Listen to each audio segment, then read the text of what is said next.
존경하고 사랑하는 우리 구독자 여러분 반갑습니다. 여러분의 천만 라디오 천회장입니다.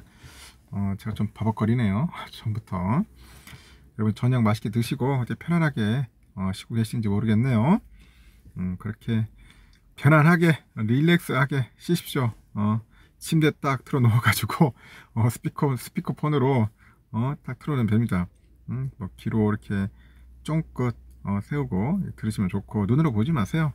자꾸 눈으로 보면은 좋지 않습니다. 저도 젊은 시절에 좀 컴퓨터 좀 많이 봤더니 눈이 침침해지더라고. 눈을 듣지 말고 그냥 귀로 편안하게 들으시면 돼요.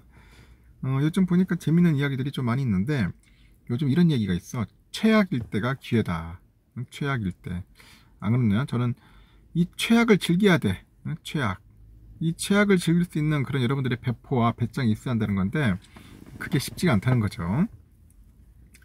최악이니까 다들 말 그대로 상태가 최악이 돼버리더라고. 그때가 기회다 생각하고 한번 여러분이 그 빈틈을 노려한답니다. 빈틈. 빈틈이라기보다는 기회를 노리자. 응? 기회는 반드시 옵니다. 위기가 기회라고 하지 않습니까? 저는 그렇게 믿고 지금까지 살아왔어요, 여러분. 반드시 이 기회라고 생각합니다. 저는 분명 있어요. 있는데 우리가 못 찾았을 뿐이지. 못 견디고. 응? 지금 보니까 그 반도체 후공정 기업들, 이 반도체 후공정 기업들의 그 주가가 최근 들어서 상승을 하고 있더라고. 상승을 하고 있는데, 삼성하고 하이닉스하고 어떤 종합 반도체 기업들이 국내외에서 이제 설비 투자를 늘릴 계획이다. 늘릴 계획이기 때문이다. 뭐 그런 이야기도 있습니다. 이렇게 반도체 업황 회복이 예상보다 늘릴 것으로 보이는 상황인데, 이 상황에서 이 반도체 공급망 내 복원이 후공정 기업부터 이루어질 것이다. 그런 이야기가 있습니다. 후공정, 이게 중요합니다. 후공정 기업부터 이루어질 것이다. 그렇게 보는데요. 29일날 보니까, 우리 코스피 보니까 그 반도체 후공정 기업이 있어요. 하나마이크론. 이 하나마이크론을 보니까 전거래일 대비 한 1,900원 정도 상승을 했네요. 13% 상승을 했습니다. 13% 상승을 했고 16,700원 16,700원에 거래 마쳤고, 이달 들어서 51.8%까지 올랐어. 이야, 대단하다. 51.8%나 올랐더라. 이 주가가 상승한 배경을 보니까 전날에 삼성전자가 하나마이크론 내에서 설비 투자를 확대할 예정이다, 그런 소식이 전해졌나봐요. 삼성의 관계자도 하나마이크론의 추가 설비 투자 확장을 위해 문의한 건 맞다. 근데 아직 방식에 대해서는 정해진 바가 없대요. 문의한 거는 맞는데 아직 방식에 대해서는 정해진 게 없다. 그 하나마이크론은 그 반도체 후공정 분야인 그 패키징하고 이 테스트를 주요 사업으로 하는 기업이더라고. 패키징하고 테스트 쪽에. 특히 모바일 디램, 그 스택칩 이런 공정 등에서 약간 우위를 지니고 있는 것 같아요. 모바일용 디램하고 스택칩하고. 그리고 하나마이크론은 삼성하고 하이닉스를 모두 고객으로 두고 있다고 합니다. 그래서 두 기업이 국내와 미국에서 생산 설비에 대한 투자를 늘릴 계획이어서 실적이 증가할 것으로 기대되는 거예요. 실적이 증가할 것으로 기대되고, 박정호 SK 하이닉스 부회장이 그래요. 이날 정기주주총회 이후에 미국 내에서 첨단 패키징 공장 건설 계획을 진행할 것이다. 그렇게 또 밝혔습니다. 그리고 또 다른 그 후공정 기업이 있어요. SFA 반도체인데, SFA 반도체. 전 거래일 대비 300원 정도 올랐네요. 300원이 작은 게 아니야. 6%입니다. 6%. 6% 올라서 5,380원에 장을 마쳤다. SFA 반도체는 반도체 조립하고 테스트 제품을 주력으로 하는 생산하는 업체인데, 삼성전자, 마이크론, 하이닉스 등이 이제 주요 고객사더라고요. 증권가에서도 모바일 기기 수요 부진으로 SFA 반도체의 1분기 실적이 좋지 않을 것으로 점치고는 있지만은요, 하반기부터는 매출이 이제 성장할 것이다, 그렇게 전망을 하는 것 같습니다. 하반기부터 좋아질 거다. 반도체 업황이 이제 회복되고 이제 고객사의 필리핀 공장 내 그 테스트 설비에서 매출이 발생할 것으로 현재 예상한다. 예상을 한다고 합니다.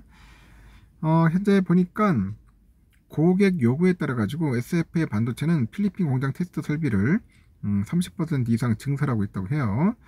본격 가동하는 그 올해 3분기부터는 아주 매출이 의미 있게 성장할 거다, 그런 이야기도 있습니다. 한미반도체도 반도체 패키지의 그 절단과 세척과 건조 과정을 담당하는 그 장비, 그 비전 플레이스먼트를 이제 판매하고 있다고 하네요. 2000년대 중반 이후 세계 시장 점유율 1위를 차지하고 있답니다. 1위를 차지하고 있더라. 특히 고사양 반도체를 구현하려면은 이 고도화된 패키징이 필요하다고 합니다. 패키징이 필요해서 이를 위한 고성능 장비를 제조하고 있어가지고 성장성을 인정받고 있다는 것이 증권가의 평가라고 하네요. 대만 TSMC 등이 주요 고객사인데 한미반도체는 주가가 지난 23일 16,360원에서 29일 날은 21,050원으로 28%나 상승을 했어요. 이달 한 달간 31.9%나 올랐다는 거죠. 증권가에서는 최근 메모리 반도체 업황 부진이 길어지다 보니 이 반도체 공급망 내 실적 회복 순서가 달라질 수 있다는 분석이 나오고 있습니다.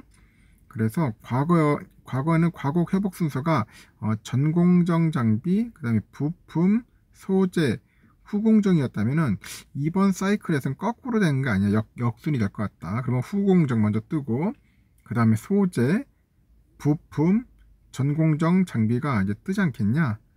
그렇게 이제 보는 시각도 있어요.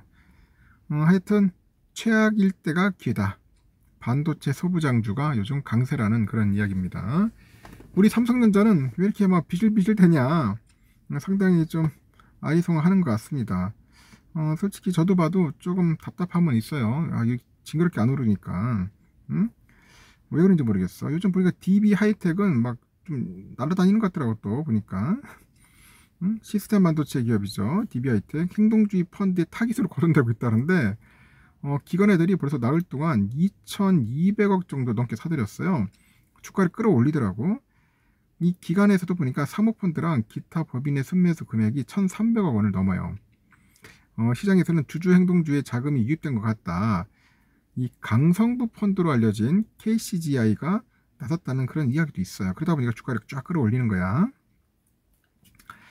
DB하이텍은 29일 2.28% 오르는 62,800원에 거래 마쳤는데 지난 24일 19.4% 급등한 데 이어서 나홀로 연속 상승세야. 지금 보니까 주가는 나흘 동안 32.48% 뛰었고 주가를 끌어올린 것은 기관애들이에요. 기관의 매수세다. 그리고 나흘간에 기관애들이 2,240억 정도의 DB하이텍 주식을 쓸어 담는 거예요.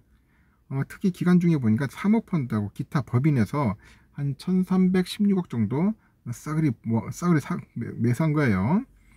그래서 시장에서는 그 행동주의 펀드가 DB하이텍을 조준하고 있다고 보는 것 같습니다. 이 DB하이텍 보니까 작년 별도 기준 매출이 1조 6,750억 정도 되고 영업이익은 7,680억 정도 거뒀는데 시장에서는 뭐 저평가돼 있다, 뭐 그런 이야기도 있고, 게다가 DB하이텍의 지배구조도 취약하고 최대 주주인 DB의 그 지분율이 12.4%밖에 안 돼요. 그 DB그룹의 그 지주사 전환 가능성은 행동주의 펀드가 공격할 수 있는 지점이겠지. 그 소액주주들은 DB그룹이 지주사 전환 요건을 피하기 위해서 DB하이텍 주가를 억눌러 왔다고 주장을 하는 것 같아요. 대표적인 게 이날 주총에서 통과된 DB 팹립스 물적 분할 건인 것 같습니다. 하여튼 뭐 재미있는 이야기들이 있는데 물적 분할 나오니까 또 스트레스 받네죠. 장난나죠. 하여튼 그래가지고 좀 시끄러웠습니다. 하여튼 이렇게 좀 특이한 기업들도 있다는 겁니다. 하여튼 소부장 기업들을 주목할 필요가 있다. 그 다음은 누굴까? 저는 삼성전자가 아닐까 하는 생각이 들어요. 아닐 수도 있고 길 수도 있겠지만은 저의 생각입니다. 일단 여기까지 하겠습니다. 여러분 편히 쉬시다가 나중에 마지막 방송 때 뵙도록 할게요.